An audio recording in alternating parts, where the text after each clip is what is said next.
Le courtier, c'est lui qui est comme le chef d'orchestre pour pouvoir vous aider dans toutes les étapes de la transaction. Alors lui, là, il va pouvoir vous faire tourner la tête à droite, à gauche, regarder les éléments importants, les moins importants et suivre le processus étape par étape des visites jusqu'au notaire. Puis ça, cet accompagnement-là, c'est précieux pour prendre les bonnes décisions.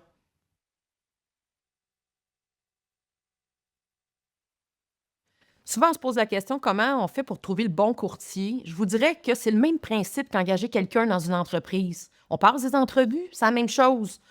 On peut y aller par référence. Souvent, ça aussi, c'est un bon point. Des gens de la famille, de vos amis ont eu l'expérience déjà avec quelqu'un puis vont vous le recommander. Ça, c'est toujours winner. Mais aussi, si vous connaissez personne, ben rencontrez-en plusieurs, posez des questions, allez voir les reviews sur les réseaux sociaux, hein, les Google et tout ça de ce monde qui vont vous donner souvent des étoiles, des commentaires. On le fait d'une façon de base, c'est la même chose en immobilier, mais c'est surtout de ne pas prendre une décision trop hâtive parce que c'est un fit, un courtier immobilier. C'est une relation d'affaires que vous allez développer qui va vous accompagner longtemps, là. C'est long, des fois, le processus. Des fois, c'est vite, des fois, c'est long. Et on veut que ça soit aussi une relation entre deux êtres humains qui fait qu'on va se sentir bien parce que c'est quand même l'achat le plus important de votre vie. Alors, donc, choisissez quelqu'un d'une façon attentive.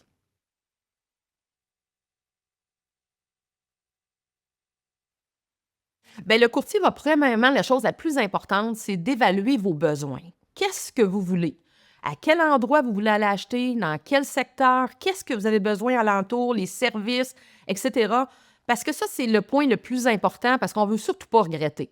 Alors donc, il y a une première étape. Après ça, ce qu'il va faire, c'est que selon la grille de critères que vous allez lui avoir donné, bien, il va faire des recherches exhaustives pour vous trouver les meilleures propriétés à aller visiter puis vous permettre de comparer également afin d'effectuer le meilleur choix.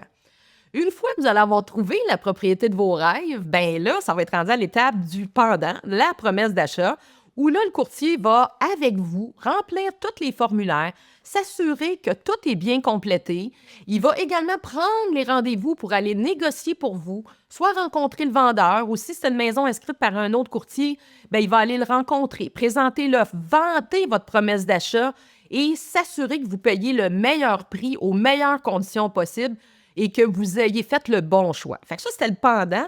Maintenant, si on y va avec le après, bien, le après, votre courtier est là tout le temps.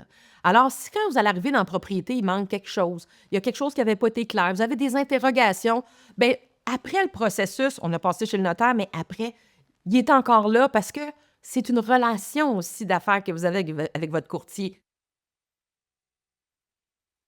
Vous savez, il y a des contrats de courtage pour vendre des propriétés, mais il y en a aussi pour acheter une propriété. Alors donc, quand on veut acheter une propriété, on peut signer un contrat d'achat, qu'on appelle un contrat de courtage achat avec un courtier immobilier. C'est quoi la différence d'en avoir un puis de ne pas avoir un contrat de courtage achat? Au niveau des règles comme telles, les courtiers immobiliers, pour pouvoir vous représenter, qui peuvent défendre vos intérêts, vous aider à négocier pour vous, vous aider à fixer le prix, vous donner des stratégies pour obtenir la propriété, il est obligé au niveau de ses règles déontologiques d'avoir un contrat. Alors donc, au niveau des règles, il n'y a pas vraiment d'avantage pour vous de ne pas signer un contrat de courtage achat avec un courtier parce que quand on décide de faire affaire avec un courtier immobilier, on veut avoir 150 de ses aptitudes, puis pas juste un 20. Et lui, il aimerait ça pouvoir vous donner 150, mais s'il n'y a pas de contrat, il ne peut pas. Alors donc, c'est sûr, ma recommandation, je vous dirais, signez un contrat qui va vous permettre d'avoir le 150 du courtier immobilier pour vous aider dans tout le processus de la transaction. Vous savez, le contrat de courtage achat aussi, ça vous donne l'opportunité, une protection, hein, parce qu'en faisant affaire avec un courtier immobilier, vous savez que vous avez si jamais il y avait un problème plus tard, qu'il y avait une faute déontologique ou des choses comme ça, ou des recours, ou des problématiques, il y a un fonds d'auto-assurance au niveau du courtage immobilier qui protège les clients. Avoir un contrat de courtage aussi, ça vous protège parce que ça permet au courtier de mieux faire son travail et de pouvoir exercer tous les gestes de courtage pour lesquels il est autorisé. Alors donc, c'est un avantage certain d'avoir et de signer un contrat de courtage achat avec un courtier immobilier. En fait, la réponse est ça dépend. Et je vous explique, c'est que si de base, dans le contrat de courtage, Il n'y a aucune mention, que je vais vous parler un petit peu après, spéciale qui dit que le contrat ne peut pas être résilié ou que le contrat est irrévocable. S'il n'y a aucune de ces mentions-là écrites nulle part, vous avez le droit de le résilier à tout moment.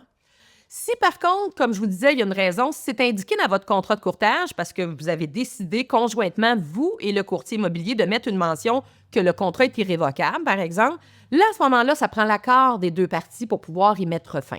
Alors, c'est lors de la rédaction du contrat de courtage avec votre courtier que vous allez prendre cette décision-là si vous voulez le mettre révocable ou non.